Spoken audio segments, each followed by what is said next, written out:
Short করে দিয়েন please. দেন কথা হইতেছে আমার ভাইরা।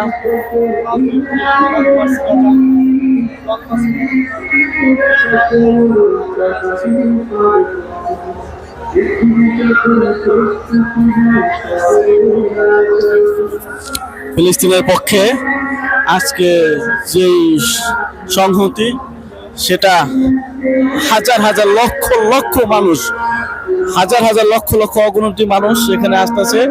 আমরা এখানে উপস্থিত আছি। আপনারা যে যেখানে আসেন, যদি রাস্তায় নেমে না আসেন, আজকে অনেক কিছু মিস করবেন। বাংলাদেশের মানুষ ইসলামের পক্ষে, বাংলাদেশের মানুষ ফিলিস্তিনের পক্ষে, বাংলাদেশের মানুষ জিহাদের পক্ষে, বাংলাদেশের মানুষ ঐক্যের পক্ষে, বাংলাদেশের মানুষ আজকে রাস্তায় নেমে আসছে। সব দল নির্বিশেষে, যত রাজনীতি দল, যত ইসলামী দল, যত সংগঠন আছে, সব একসাথে আজকে রাস্তায় নেমে আসে।